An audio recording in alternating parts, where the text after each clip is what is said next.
Assalamualaikum warahmatullahi wabarakatuh. Salam guru penggerak, tergerak, bergerak, dan menggerakkan. Perkenalkan, saya Sulistiawati, calon guru penggerak angkatan 9 dari SDN Berakas 1, Kecamatan Raas, Kabupaten Sumeneb.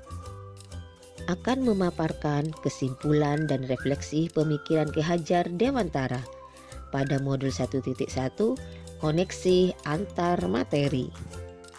Pendidikan dan pengajaran tidaklah sama. Pengajaran adalah bagian dari pendidikan. Menurut Ki Hajar Dewantara, pengajaran adalah proses pendidikan dalam memberi ilmu untuk kecakapan hidup anak secara lahir dan batin. Sedangkan pendidikan pada hakikatnya adalah menuntun atau memberi tuntunan segala kekuatan kodrat yang dimiliki anak agar ia mencapai keselamatan dan kebahagiaan setinggi-tingginya, baik sebagai manusia maupun sebagai anggota masyarakat. Pendidikan menciptakan ruang bagi murid untuk bertumbuh secara utuh agar mampu memuliakan dirinya dan orang lain serta menjadi mandiri.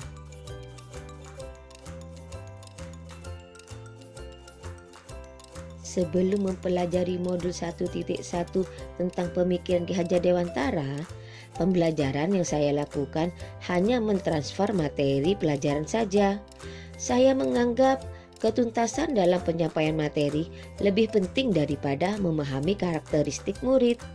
Biasanya saya hanya melihat nilai murid dari aspek kognitif saja. Misalnya saat mereka mengerjakan soal berupa tugas atau ulangan harian. Jika nilai murid sudah mencapai KKM, dinyatakan bahwa pembelajaran sudah berhasil. Selain itu, saya pun beranggapan bahwa murid hanya sebagai objek pembelajaran, sehingga pembelajaran berpusat pada guru atau menggunakan metode teacher center. Sebelumnya, saya tidak pernah memperdulikan apakah murid sudah benar-benar paham dari apa yang saya ajarkan atau tidak. Karena fokus utama saya lebih ke ketercapaian materi. Mengingat materi yang saya ajarkan cukup padat setiap harinya.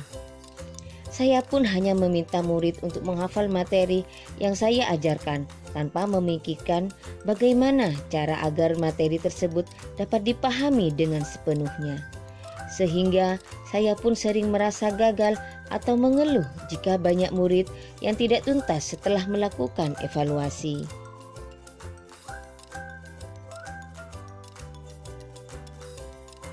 Namun, setelah saya mempelajari modul 1.1 tentang pemikiran Ki Hajar Dewantara, saya menyadari bahwa apa yang saya pikirkan dan saya lakukan selama ini tidak tepat.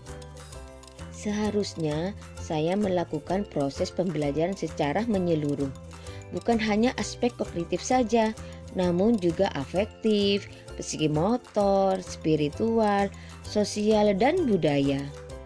Murid bukan objek pembelajaran, melainkan subjek pembelajaran.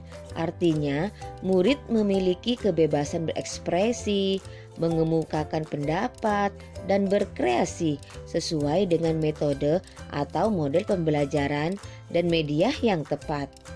Guru seharusnya sebagai fasilitator dalam proses pembelajaran. Guru pun harus ikhlas, penuh kesabaran dengan segala ketulusan hati, agar terwujud pembelajaran yang menyenangkan dan berpusat pada murid. Selain itu, saya harus mempelajari karakteristik murid, karena setiap anak dilahirkan unik dengan kelebihan dan kekurangannya masing-masing.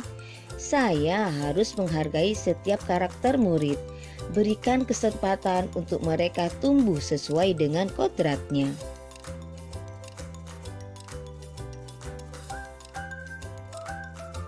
Yang dapat segera saya terapkan dalam pembelajaran di kelas antara lain merancang pembelajaran yang interaktif dan menyenangkan dengan melibatkan murid sesuai dengan metode student center. Berikutnya, saya akan menerapkan pembelajaran abad 21 yang sesuai dengan pemikiran Ki Hajar Dewantara, yaitu berpikir kritis. kreatif, komunikasi, dan kolaborasi dengan berpegang teguh pada konsep memerdekakan anak. Pembelajaran tidak lagi menuntut, tetapi menuntun, karena tugas guru adalah memberi tuntunan atau arahan yang baik kepada murid. Berusaha menjadi tauladan bagi murid, baik dalam perkataan maupun perbuatan. Selanjutnya, saya harus mengenali karakter dan latar belakang murid dengan menjalin komunikasi yang baik. Semoga video ini bisa menginspirasi Bapak atau Ibu guru pejuang pendidikan. Salam dan bahagia Bapak Ibu guru penggerak. Wassalamualaikum warahmatullahi wabarakatuh.